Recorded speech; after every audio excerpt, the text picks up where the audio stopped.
خلي اسكتك يا برقو نعلا هو يدك يلا موجودا هو يدي سجارة ذيك ديرين سوس ناقة يوم ناقودل إنك أنت بتجوريا دقة إنك أنت بتجي غبتة وروياعين غبتة ورنوك غبتة الرجال ورنك إنك غبتة وكوياعي موجودا وكوياع إن حياة نوقفته على هل وقفت وريا العدم قاهو جدت كل عليه كما تقول أنت مع القاري أسود ماركتا أسالي بس أكو إنسان مع القاري أسود ماركتا أسالي ما نص أكو إنسان نعلا هو يدين كيال ماركيسان saaka waxa weeye jafka wuxuu noqday nimankii ciise ay shicay ka soo duulay daalimiinta ahaa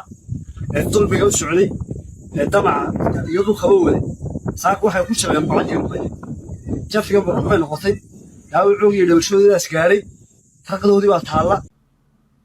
ciidamada maamulka Somaliland ayaa xaqiijiyay in ka badan 10 gaari ay ku dhigeen gacanta kadib markii ay isticmaalayeen maleeshiyada ay ku sheegeen inay ugu dagaalamayeen ay galbeedka Somaliland ciidamada maamulka Somaliland oo gawaari dagaal gacanta ay ku dhigeen waxay xaqiijiyeen inay lahaayeen maleeshiyad ka dagaalamay ee galbeedka Somaliland iyaga oo sheegay in maleeshiyadkan ay u hubeysan yihiin sidii ururo ama kooxo ka soo horjeeda ee maamulkaasi ee Somaliland waxayna markii ugu horeysay ciidamada maamulka Somaliland ay ka hadleen hubkan inuu ugu yimaado reerahan ka dagaalamaya galbeedka Somaliland dhinacyada Ethiopia iyo sidoo kale Djibouti waxay sheegeen inay qaadi doonaan tallaabooyin horle ay uga hortagayaan dhammaan hubabka iyo sidoo kale gaadiidka lagu isticmaalo ee gudaha ee maamulkaasi ciidamada maamulka Somaliland sidoo kale waxay digniin adag ay u direen dowladaha Ethiopia iyo sidoo kale Djibouti oo sheegay in hubkan iyo gaadiidkan dagaal ay soo geliyaan gudaha maamulkaasi say ugu taageeraan reeraha halkaasi ka dagaalamaya iyaga oo sheegay inay ka hortagayaan sidoo kalena ay la diriri doonaan cid kasta gudaha maamulka Somaliland ay soo geliso hub sharci darro waxay sidoo kale fariin kulul ay u direen beelaha ka dagaalamaya ee galbeedka Somaliland iyaga oo u sheegay inaysan marnaba aqbali doonin in hub sharci darro laga dhaxwato gudaha maamulkaasi ee Somaliland wixii faahfaahin kale ka soo kordha halka kala socodsiinay bismillaahir rahmaanir rahiim halkan aan joogno wadada u dhaxaysa magaalada Boorama ee caasimadda gobolka Awdal iyo magaaladii taariikhiga ahayd ee Seyla wadadan fariin bay gudbinaysaa fariintana waxay u gudbinaysaa Gadabuursi ciday la hadlaysina waa Gadabuursi ana soo dul maraya ila hadashay fariintana way ii dhiibtay waxay igu tiri Gadabuursi iga gaarsiin waxay tiri waxaan ahay wada dhimatay dhagax iyo raf loo dhibaysa gaadiidka waxay helay shicib dhamacsan oo ka dhana dhoohanida taala waxa dhacay dhibahani dhankani awdan u yaale ee la iska dhaafayo dhaqaalaha ninkii dhigan lahaa dhurayo oo dhiibay dhaqaalaha ninkii dhigan lahaa dhurayo oo dhiibay dhagxumada ninkii dhaladaha dhaqasho doontay eegayna dhashii awdalay dhiidiyo ii dhaqsada dhashii awdalay dhiidiyo ii dhaqsada eega fariinta waxay igu dhiibtay Gadabuursi iga gaarsiin baa tiri wadadan Boorama iyo waxay u dhaxaysaa Seyla waxa weeyaan wadadani 360 kiiloomitir 360 kiiloomitir Gadabuursiyo maynu dhisan kari wayn 360 kiiloomitir bal waxaad u qaybisiin idinkiina daawanay saddexdii dhadhac waa 120 kiiloomitir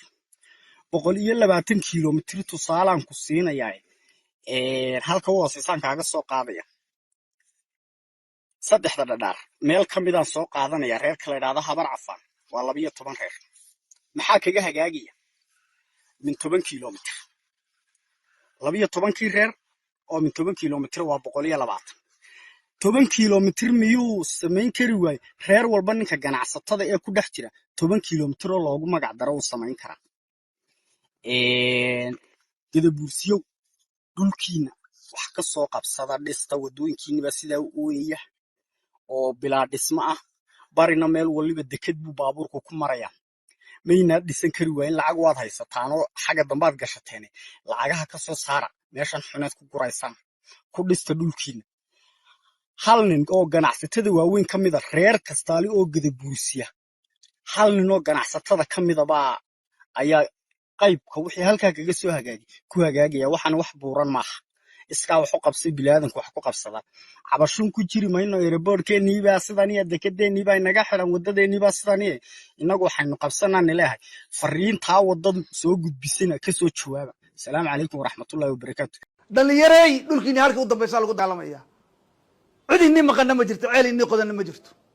niman bad lahayn waayna gubeed waa degmadii u dambaysa waxa lagu dagaalamayay dhul inii dambeeyaa ma jiro waxa weeyaan 3 nin haddii la dhegeysto waa la dhintaa 3 nin haddii tala loo dhiibto oo la dhegeysto waa la dhintaa beenaale ninka la yidhaahdo nin baahanoo iibaan la ninka waxa weeye afkiisa iyo uurkiisu islahayn 3daa midna tala looma dhiibto saaka waxa weeye iyaroo kooban baan halkan ka sileeyahay kolley saaka gurmad baa yaallay shay ka badani ma taallo waxa weeye maalintii halkaa la tagayay geerisa waan hadlay oo waxaan idhi waa dadkii dhalinyartii iyo dadkii dhulka lahaayo yaan layna degin waa layna hoosaasinayaa hoosaasiskii wakaa dhacay saakee socda degmadii loghayaad baa lagu dhex dagaalamayaa dadka mustaqbalka leh ee dhalinyarta ahee waddanka maxay waa beriya baan u hadlaynay wax idiin dambeeyaa ma jiro ood sugtaan dhaqaaqa oo dhulkiina rita nin walloba maanta halkaad joogtid ka dhaqaaq lugayo dhexdeedii weeyaan waxa dhaawac iyo dhimashadu yaallaan ee daraad lagu dagaalamay maanta lagu dagaalamayo wax idiin dambeeyaa ma jirto mustaqbalka dad kale weeyaan dadkan la hadlaya dadkan ma aha odayada iyo siyaasiyiinta ma aha waxaan la hadlaya waa dhalinyarta dhulka leh ee u haraysa ee ubadkoogu sugayo ee iyagu mustaqbal kale weeyaan waxaan la hadlaya war dhaqaaqa wakaa la laynaya dadkiini waa degmadii u dambaysa waxa lagu dagaalamayay dhul inii dambeeyaa ma jiro waxa weeyaan 3 nin haddii la dhegeysto waa la dhintaa 3 nin haddii tala loo dhiibto oo la dhegeysto waa la dhintaa beenaale ninka la yidhaahdo nin baahanoo iibaan la ninka waxa weeye afkiisa iyo uurkiisu islahayn 3daa midna tala looma dhiibto maanta waxaad moodaa dadki inay wada beenaale yihiin wada munaafiq yihiin war waxaa intaad iska dhigtaan kuwa buuraha dahabka ka qodanaya kuwa banaanka jooga kuwa maxay ahayd ee magaalada dhex joogow dhalinyarey dhulkiini halka u dambaysa lagu dagaalamaya cid inni maqana ma jirto ceel inni qodanna ma jirto niman bad lahayn waayna gubeed hadday maanta hadday bad leedahay faahiimo quuja isma soo dhiibteen xaaraan bay ka tahay inaysa soo dhiibteen bad la-aantu waxaasay dhashaa 160 milyan ee Ethiopia waa kuwa bad la-aan joogsan la har cad baa laydinka qaadayaa dhulkiini iyo badiini waxaad sugaysaan iyo waxaad nambarsanaysaan ma garanayo waxa weeye khiyaali iyo rawaayad ha dhegaysanina dhulkiini wakaa rita dhaawiciinana soo qaata dhimashadiinana aasta intaasaan idinku dardaaraya assalaamu calaykum waraxmatullaahi wabarakaatu